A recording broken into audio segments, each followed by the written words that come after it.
नमस्कार, कुश कुमार सरल एग्जाम के यूट्यूब चैनल पे आपका स्वागत करता हूं। दोस्तों लेकर आए यार उत्तर प्रदेश से समीक्षा अधिकारी जूनियर असिस्टेंट शिक्षक भर्ती व अन्य कोई भी परीक्षा पीसीएस जैसे परीक्षाओं के लिए इम्पॉर्टेंट प्रैक्टिस सेट जो आपकी परीक्षा के लिए इम्पॉर्टेंट है। और ये सभी पुराने मॉडल पेपर हैं जो आपके लिए इम्पॉर्टेंट होते हैं। ठीक, तो उस पर आज टॉपिक है आपका मानव चिकित्सा विज्ञान जो जंतु विज्ञान के अंतर्गत आता है। उस पर आप हम को विशेष डिस्कशन करेंगे। और अभी तक मेरी थोड़ी तबीयत दिक्कत थी, 4-5 दिन से बुखार और रीढ़ की दिक्कत में कुछ समस्या हो गई थी। इस वजह से क्लास नहीं बना पा रहे थे, तो अब थोड़ा आराम है और हम फिर शुरू किए हैं आपका इम्पॉर्टेंट प्रश्न प्रैक्टिस सेट जूनियर असिस्टेंट का। ठीक, तो शुरू करते हैं। प्रश्न आज का हमारा पहला है, निम्नलिखित हार्मोनों से कौन सा एक स्त्रीलिंग हार्मोन है। तो ये कई बार प्रश्न पूछे गए हैं, स्त्रीलिंग हार्मोन कौन या पुरुष हार्मोन कौन है। तो इसके ऑप्शन है एंड्रोस्टेरोन, टेस्टोस्टेरोन या एस्ट्रोजन, थायरॉक्सिन। तो राइट आंसर इसका हो जाएगा, स्त्री का जो हार्मोन होता है ये एस्ट्रोजन होता है। ठीक, और इसकी व्याख्या हम बता दें तो मुख्य रूप से अंडाशय से उत्पन्न एस्ट्रोजन महिलाओं में प्रजनन और यौन विकास में मुख्य भूमिका निभाता है। यह दो प्रकार का होता है, इसमें से एक एस्ट्राडियोल और एस्ट्रोडियोल होता है। ठीक, एस्ट्राडियोल होता है और इंडोस्टेरान और टेस्टोस्टेरोन नर सेक्स हार्मोन है, जबकि थायरॉक्सिन थायराइड ग्रंथि से स्रावित होने वाला प्रमुख हार्मोन है। ठीक, तो पुरुष और स्त्री के हार्मोन आप देख लेना। अगला है हमारा प्रश्न, आपको इसमें देखना है सम्मिलित नहीं है। विटामिन डी सुखंडी या सूखा रोग सही है। विटामिन सी मसूड़ों में खून आना ये भी सही है। विटामिन ए गठिया, विटामिन बी1 बेरी बेरी। तो विटामिन ए जो गठिया नहीं होता है, विटामिन ए से होता है आँखों से दिखाई नहीं पड़ता, रतौंधी होता। ठीक, तो प्राकृतिक अपशिष्ट पदार्थ यूरिक एसिड के शरीर में जमाव से गठिया होता है अथवा गाउट नमक रोग होता है, जबकि विटामिन ए की कमी से रतौंधी रोग होता है। ठीक, और सभी विकल्प आगे के सही हैं। अगला हमारा प्रश्न है युग्म सम्मिलित नहीं, इसमें भी बताना है आपको। ऑप्शन वो दिया है क्लोरोमाइटेसिन, टाइफाइड नासी, क्रिस्टल वायलेट प्रतिरोधी, क्विनेन मलेरिया के लिए सही है, एस्पिरिन निषेचक। तो इसका जो राइट आंसर है एस्पिरिन जो निषेचक ये नहीं है। ठीक, तो एस्पिरिन दर्द निवारक दवा है, ना कि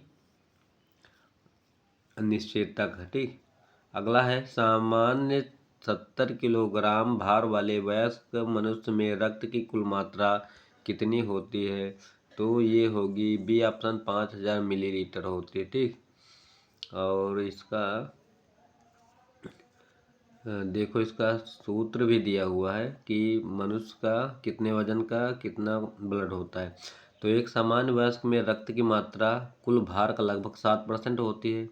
ठीक, अतः इसका रक्त की मात्रा का सूत्र क्या है, 70 × 7/100 होता है। ठीक, परसेंटेज हटाने के लिए 100 से भाग कर देते हैं, इससे इसको कर दोगे अब कितना होगा 7×7=49/10 यानी कि 4.9 लगभग 5000 मिलीलीटर होगा। ठीक, बी सत्य है। अगला हमारा है निम्नलिखित में से कौन सा एंजाइम प्रोटीनों एमिनो अम्लों में विघटित करता है। ऑप्शन है pepsin, lactase, यूरिएस, zymase. Right answer है पेप्सिन जो होता है ये अलग करता है प्रोटीनों और अमीनो को। तो लैक्टेस एंजाइम जो होता है लैक्टोज को ग्लूकोज और गैलेक्टोज में विघटित करता है। जाइमेस एंजाइम जो है ग्लूकोज और फ्रक्टोज को अल्कोहल और कार्बन डाइऑक्साइड में परिवर्तित करता है। और एरियस एंजाइम यूरिया का जल अपघटन कार्बन डाइऑक्साइड और अमोनिया में करता है, जबकि पेप्सिन एंजाइम जो है प्रोटीन और पॉलीपेप्टाइड एवं अमोनिया अम्लों में विघटित करता है। ठीक, नेक्स्ट हमारा प्रश्न है जीवाणु भोजियों के संबंध में कौन सा कथन सही है। तो दिया हुआ है जीवाणु भोजी विषाणु होते हैं जो जीवाणुओं को संक्रमित करते हैं। जीवाणु भोजी अनुवांशिक अभियांत्रिकी में प्रयुक्त होते हैं। तो इसका जो राइट आंसर हो जाएगा आपका सी होगा, ए और बी दोनों सही हैं। ठीक, इसकी व्याख्या बताएं तो बैक्टीरियोफेज या जीवाणु भोजी ऐसे विषाणु होते हैं जो केवल जीवाणुओं के ऊपर आश्रित होते हैं और उन्हें संक्रमित करते हैं। इनमें डीएनए पाया जाता है और ये आनुवांशिक अभियांत्रिकी में प्रयुक्त होते हैं। इस प्रकार प्रश्न का दोनों कथन सत्य हैं। अगला है इसमें टॉपिक कृषि, पशुपालन और डेयरी है। तो इसमें बात करते हैं मकड़ियों द्वारा उत्पादित रेशम कहलाता है। ये पेपर में पूछे जाते हैं ऐसे प्रश्न। टसर रेशा, मूंगा रेशा, गासमर रेशा या अहिंसा रेशम। तो गासमर रेशा जो होता है ये मकड़ियों द्वारा उत्पन्न होता है, ठीक। तो मकड़ियों द्वारा उत्पन्न रेशे को गासमर कहा जाता है। जर्मनी के अर्लेंगन न्यूरेमबर्ग स्थित फ्रेडरिक अलेक्जेंडर विश्वविद्यालय के शोधकर्ताओं के अनुसार गासमर रेशम कृत्रिम हृदय के ऊतक बनाने में कारगर हो सकता है। उल्लेखनीय है कि रेशम की संरचना या कृत्रिम स्थिरता देने का कार्य फाइब्रोनिन प्रोटीन करता है। अगला है हमारा, इसमें आपको सुमेलित नहीं है पूछा है, ठीक। तो सरसों सरसों की जो प्रजाति वरुणा है, मटर का सपना है, आलसी का सूर्य, मूंगफली का कौशल है। तो आलसी का जो सूर्य ये सम्मिलित नहीं है, इसका राइट आंसर सी हो जाएगा, ठीक। तो अब इसमें जो सरसों का है ये वरुणा होती है, मटर का सपना होती है और पपीता का सूर्य होती है, ठीक। और मूंगफली का कौशल होता है। तो कुछ प्रमुख प्रजातियां हमको बता दें आपको, क्योंकि पूछा जाता है। अलसी की प्रमुख प्रजातियों में कौन कौन से नाम हैं? गरिमा, श्वेता, शुभ्रा, लक्ष्मी। ऐसे याद कर लेना, ये लड़कियों के सभी नाम हैं। और 27 पद्मिनी, शेखर, शारदा, देखो ना, मऊ, आज़ाद, गौरव, सिख, रश्मि, पार्वती, रुचि। तो अधिकतर लड़कियों के नाम वाली जो फसल है वो अलसी की है, तो ऐसे याद रखने लगा, ठीक। और अलसी की बुआई का बताएं तो अक्टूबर के अंतिम सप्ताह से नवंबर के प्रथम सप्ताह तक की जाती है। अब जैसे शुरू होगा, ठीक।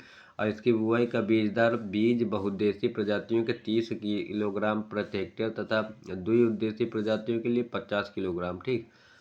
नेक्स्ट है कथन सही नहीं पूछा है। गेरुई गेहूं में पाया जाने वाला रोग है। अगैती झुलसा आलू में पाया जाता है, ये तो सही है, झुलसा रोग लगता है इसमें। झूठ कंड या फाल्स स्मट जौ में पाया जाने वाला रोग है। खैरा धान का, ये भी सही है। तो राइट आंसर इसका सी होगा। झूठ कंड रोग जो है जौ का नहीं है, ठीक। तो फफूंदी जनित रोग झूठ खंड फाल्स स्मट संबंध का धान की फसल से है, ना कि जौ के सब प्रकार से। तो इसलिए सी ऑप्शन इसका गलत हो जाएगा। अगला है विज्ञान प्रौद्योगिकी के कुछ प्रश्न है इसमें। तो लाइफ-फाई के संबंध में निम्नलिखित में कौन सा कथन सही नहीं है, ठीक। तो लाइफ-फाई एक विस्तृत रूप लाइट फिडेलिटी प्रकाश तरूपता है। और भारत में लाइफ-फाई का सफल परीक्षण 29 जनवरी 2018 को सूचना एवं प्रसारण मंत्रालय ने किया। लाइफ-फाई द्वारा 10 GB प्रति सेकंड डाटा को 1 किलोमीटर परिधि में भेजा जा सकता है। इसका क्रियान्वयन ऑप्टिकल फाइबर नेटवर्क द्वारा किया जाता है। तो इसका राइट आंसर डी होगा, ठीक। ये नहीं होगा। तो लाइफ-फाई एक वायरलेस होता है, ना कि ऑप्टिकल फाइबर की तकनीक इसमें उपयोग होती है, ठीक। और इसमें डेटा के संचरण के लिए प्रकाश उत्सर्जक डायोड एलईडी का प्रयोग किया जाता है। 29 जनवरी 2018 को इलेक्ट्रॉनिक्स एवं सूचना प्रौद्योगिकी मंत्रालय द्वारा पायलट प्रोजेक्ट के द्वारा लाइफ-फाई, जैसे वाईफाई होता है ना वैसे ही लाइफ-फाई होता है, सफल परीक्षण किया गया। अतः डी इसका सही जवाब नहीं है। अगला है ट्राई, किस क्षेत्र से है ट्राई? तो आपके मोबाइल में कभी कभी मैसेज भी आता होगा ट्राई से। तो ट्राई क्या है? एक दूर संचारक कंपनी है जो स्पैम कॉल्स या किसी सूचना को जारी करता है, आपके मोबाइल नंबर पे मैसेज भेजता है, ठीक। तो भारत में दूर संचार सेवाओं का नियंत्रण हेतु भारत दूर संचार विनियामक प्राधिकरण अर्थात ट्राई की स्थापना 20 फरवरी 1997 को संसद के एक अधिनियम द्वारा की गई थी, जिसे भारतीय दूर संचार नियामक प्राधिकरण अधिनियम 1997 कहा जाता है। इसका संबंध जो है भारत में दूर संचार सेवाओं के उन्नयन के विकास के लिए किया गया था, ठीक। और अगला है पर्यावरण से संबंधित कुछ प्रश्न है। इसमें आपका सूची दिया हुआ है राष्ट्रीय उद्यान कौन कहाँ पे है, ठीक। तो शुरू करते हैं इसका मिलान हम। इंताकी जो है ये आपका पड़ेगा नागालैंड में, एक मिनट। उसके बाद आपका बेतला जो है झारखंड में है। सिरोही आपका पड़ेगा मणिपुर में। और ये आपका तमिलनाडु में है। ठीक, तो राइट आंसर इसका सी है, 3-1-4-2। ठीक, अगला इसमें सुमेलित ये देखो दिया हुआ है, इन तांतकी जो नागालैंड में, बेतला झारखंड, सिरोही मणिपुर, गोविंदी तमिलनाडु। अगला प्रश्न है पृथ्वी का सर्वाधिक बृहद पारिस्थितिकी तंत्र कौन सा है? तो बृहद पारिस्थितिकी तंत्र अगर बताएं तो जैवमंडल होता है। ठीक, तो पृथ्वी का सर्वाधिक बृहद पारिस्थितिकी तंत्र जैवमंडल है। जैवमंडल सामान्य रूप से पृथ्वी की सतह के चारों ओर व्याप्त एक आवरण है जिसके अंतर्गत जंतुओं तथा वनस्पतियों का जीवन बिना किसी रक्षक साधन के संभव होता है। और जीवमंडल मुख्य रूप से 3 संगठनों से निर्मित है: जैविक संगठक, अजैविक संगठक और ऊर्जा संगठक। ठीक, नेक्स्ट हमारा प्रश्न है पारिस्थितिकी तंत्र के संदर्भ में निम्नलिखित कथनों पर विचार करना है आपको। स्वपोषी स्वपोषण पोषणज स्तर पर उत्पादन को प्राथमिक उत्पादकता कहा जाता है। द्वितीयक उत्पादकता का संदर्भ परपोषी विषम पोषण उत्पादन से है। ठीक, तो इसके राइट आंसर फिलहाल दोनों होते हैं, सी ऑप्शन सही होगा इसका। और चलो आगे प्रश्न देखते हैं। एक पारिस्थितिकी तंत्र में ऊर्जा की मात्रा एक पोषण स्तर से अन्य स्तर में स्थानांतरण के पश्चात है बढ़ती है, घटती है, स्थिर रहती है, बढ़ सकती है या घट सकती है? तो राइट आंसर है इसका बी है, घटती है। ठीक, तो इसमें लिंडमान का नियम लगता है 10% वाला।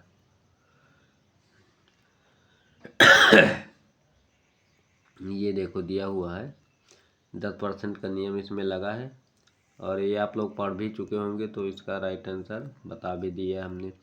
अगला हमारा प्रश्न है निम्नलिखित में से किस प्रकार के वनों में अधिकतम पादप विविधता पाई जाती है? उष्णकटिबंधीय आर्द्र पतझड़ वन, उपोष्ण कटिबंधीय पर्वतीय वन, शीतोष्ण आर्द्र वन या उष्णकटिबंधीय सदाबहार वन। राइट आंसर इसमें डी होगा। सदाबहार मतलब हमेशा जो हरे भरे होते हैं वहाँ पे अधिकतम पादप विविधता पाई जाएगी। ठीक, तो उष्णकटिबंधीय सदाबहार प्रकार के वनों में अधिकतम पादप विविधता पाई जाती है। भूमध्य रेखा के दक्षिण या उत्तर में लगभग 28 अंश के भीतर पाए जाने वाले वनों को उष्णकटिबंधीय सदाबहार वन कहा जाता है। और ये वन पादप तथा प्राणियों के विकास एवं वृद्धि के लिए अनुकूलतम दशाएं प्रदान करते हैं, क्योंकि इनमें वर्ष भर उच्च वर्षा तथा तापमान रहता है। ठीक, अब प्रादेशिक सामान्य ज्ञान से संबंधित कुछ प्रश्न है, आप इनको भी देख लो। भारत के उत्तर राज्यों में उत्तर प्रदेश निम्नलिखित में से किन फसलों का अग्रणी है? तो भारत में ये दो मूंगफली है, हटा दो ना, ये क्यों, यहाँ गुजरात में कपास, महाराष्ट्र गुजरात है, ये भी हटा दो। और इसमें आलू, गन्ना, धान है, धान हटा दो, पश्चिम बंगाल में है। गेहूँ, आलू, गन्ना, ये आपका सही जवाब भी होगा। ठीक, तो अगला है प्रथम दीनदयाल हस्तकला संकुल व्यापार सुविधा केंद्र अवस्थित है? तो ये आपका बी ऑप्शन वाराणसी में मौजूद है। ठीक, तो प्रथम दीनदयाल उपाध्याय हस्तकला संकुल व्यापारिक सुविधा केंद्र वाराणसी में है। उल्लेखनीय है कि इस केंद्र की आधारशिला नवंबर 2014 में मोदी सरकार ने रखी थी। 22 सितंबर 2017 को प्रधानमंत्री द्वारा राष्ट्र को समर्पित हुआ, और इस केंद्र की स्थापना का प्रस्ताव वित्त मंत्री द्वारा 2014-15 के बजट में किया गया था। नेक्स्ट हमारा प्रश्न है पंडित दीनदयाल उपाध्याय पशु चिकित्सा विज्ञान विश्वविद्यालय एवं गौ रक्षा अनुसंधान संस्थान कहाँ है? तो ये आपका पड़ेगा मथुरा में, क्योंकि गौ से संबंधित है। तो गाय सबसे ज़्यादा कहाँ पाई जाती थी? मथुरा में पाई जाती, क्योंकि श्री कृष्ण की जन्मस्थली है। तो पंडित दीनदयाल उपाध्याय पशु चिकित्सक विज्ञान विश्वविद्यालय एवं गौ रक्षा अनुसंधान, ये आपका मथुरा में अवस्थित है। और अगला है हमारा प्रश्न उत्तर प्रदेश या नोएडा उत्तर प्रदेश के किस जिले में अवस्थित है? तो नोएडा जो आपका पड़ेगा ये गौतम बुद्ध नगर में पड़ता है। राइट आंसर इसका ए हो जाएगा। अब नोएडा का पूर्ण रूप आप देख लो, तो ये नोएडा आप ऐसे लिखते हो, तो इसका पूरा नाम क्यों लिखा गया है? तो नोएडा अर्थात न्यू, इसका होगा न्यू, ओ से होगा ओखला, आई से होगा इंडस्ट्रियल, डी से होगा डेवलपमेंट और ए से होगा अथॉरिटी। उत्तर प्रदेश के गौतम बुद्ध नगर जिले से अवस्थित है। यह राष्ट्रीय राजधानी क्षेत्र का एक उपनगर है। उल्लेखनीय है कि नोएडा और ग्रेटर नोएडा दोनों उत्तर प्रदेश के गौतम बुद्ध नगर जिले में अवस्थित है। ठीक, अगला हमारा प्रश्न है उत्तर प्रदेश के वर्ष 2018-19 के बजट का आकार कितना था? तो फिलहाल इतना पुराना क्वेश्चन नहीं देखा जाएगा, ये तब का बना हुआ है। फिलहाल इसका सी था ऑप्शन, इसमें विशेष डिस्कस करने की कोई ज़रूरत नहीं है। और अगला हमारा प्रश्न है कथनों पर विचार करना है। भोजपुरी पूर्वी उत्तर प्रदेश की लोक भाषा है। पूर्वी उत्तर प्रदेश के लोग अन्य भाषाओं में असहज हैं। तो ऐसा कुछ नहीं है, इसका राइट आंसर सिर्फ एक होगा, ए सही है पर आर इसका गलत है। तो सी ऑप्शन इसका सही जवाब हो जाएगा। कथन सत्य है और क्योंकि भोजपुरी पूर्वी उत्तर प्रदेश की लोक भाषा है, जबकि कारण असत्य है क्योंकि पूर्वी उत्तर प्रदेश के लोग भोजपुरी के अतिरिक्त अन्य भाषाओं को बोलने में भी सहज होते हैं। ठीक, नेक्स्ट है उत्तर प्रदेश का कौन सा जनपद दशहरी आम के लिए सर्वोच्च उत्पादन है? तो दशहरी आम सुगंधित आम होता है, ये लखनऊ के मलिहाबाद में पाया जाता है। तो इसका राइट आंसर हो गया बी ऑप्शन। प्रतापगढ़ के लिए बताएं तो ये आंवला के लिए प्रसिद्ध है। वाराणसी इधर अमरूद मिलता है। और आगरा की फसल क्या है वहाँ फिलहाल वो है पेठा, जिसको जीआई टैग मिला है। और यहाँ सुगंधित दशहरी आम को भी जीआई टैग दिया गया है। और उत्तर प्रदेश में निम्नलिखित में से कौन सा शहर निर्यात विकास केंद्र नहीं है? तो निर्यात विकास केंद्र की बात करें तो ये इलाहाबाद जो है, ये बी ऑप्शन, ये निर्यात विकास केंद्र का हब नहीं है। ठीक, और नेक्स्ट है हमारा प्रश्न, हाँ लो कुछ बता दें इसमें। तो इलाहाबाद के अतिरिक्त शेष तीनों में निर्यात विकास केंद्र है, जिनमें निर्यात होने वाली वस्तुओं का विवरण इस प्रकार है। आगरा में क्या है? सिल्क, कारपेट, हस्तशिल्प सामान, संगमरमर उत्पादन, बैग आदि, खुर्जा आदि। ठीक, और खुर्जा में क्या है? पाटरी, सिरामिक, टाइल्स आदि, तथा मेरठ में टेक्सटाइल, खेल का सामान और स्वर्ण आभूषण ये यहाँ पाए जाएंगे। ठीक, अगला है उत्तर प्रदेश के लोकायुक्त की पदधारणा अवधि क्या है? तो लोकायुक्त जो हो ये 8 वर्ष है, इसका पूछा भी जाता है कई बार। तो उत्तर प्रदेश के लोकायुक्त की पद धारणा अवधि वर्तमान में 8 वर्ष है। पूर्व में इसका 6 वर्ष था, जिसे लोकायुक्त या उप लोकायुक्त संशोधन विधेयक 2012 द्वारा बढ़ाकर 8 वर्ष कर दिया गया है। उल्लेखनीय है कि किसी राज्य के लोकायुक्त की नियुक्ति उच्च न्यायालय के सेवानिवृत्त न्यायाधीश और मुख्य न्यायाधीश से की जाती है। ठीक, और नेक्स्ट हमारा प्रश्न है कन्नौज इत्र का शहर है, सही है। कन्नौज शहर के सभी निवासियों के यहाँ इत्र उद्योग है, तो ये गलत है फिलहाल। इसका राइट आंसर सी होगा, ये सही है पर आर गलत है। ठीक, तो कथन में कन्नौज इत्र का शहर तो है, ये तो पता है, पर इसका आर गलत है क्योंकि सभी के घर में नहीं बनता है। और इत्र व्यवसाय के अतिरिक्त कन्नौज में तंबाकू व्यापार का भी केंद्र माना जाता है। ठीक, और उत्तर प्रदेश में सिंगल विंडो क्लियरेंस विभाग के निम्नलिखित उद्देश्यों पर विचार कीजिए और नीचे दिए गए कूट से सही उत्तर चुने। औद्योगिक अवशिष्ट प्रबंधन और औद्योगिक अनुमोदन, राइट आंसर इसका बी होगा, केवल इसका बी सही होगा। ठीक, ये वाला औद्योगिक अनुमोदन। तो उत्तर प्रदेश में सिंगल विंडो क्लियरेंस विभाग के उद्देश्यों के संदर्भ में प्रश्नगत कथन 2 सत्य है, जबकि कथन ए असत्य है क्योंकि इस विभाग का संबंध औद्योगिक अपशिष्ट प्रबंधन से नहीं है। उल्लेखनीय है कि मुख्यमंत्री कार्यालय में स्थापित इस विभाग का प्रमुख उद्देश्य राज्य में औद्योगिक इकाइयों को प्रोत्साहित करना है। ठीक, तो ये थे आज के कुछ महत्वपूर्ण प्रश्न जो आपके प्रैक्टिस सेट के माध्यम से देखने को मिला है। तो उम्मीद है कि यह वीडियो आपको पसंद आया होगा और ज़्यादा से ज़्यादा लोगों तक इसको शेयर करें। क्लास अच्छी लगी हो तो लाइक और सब्सक्राइब करना ना भूलें। बाय सभी को, thanks for watching this video, thank you, और अच्छे से पढ़ते रहिए। बाय सभी को।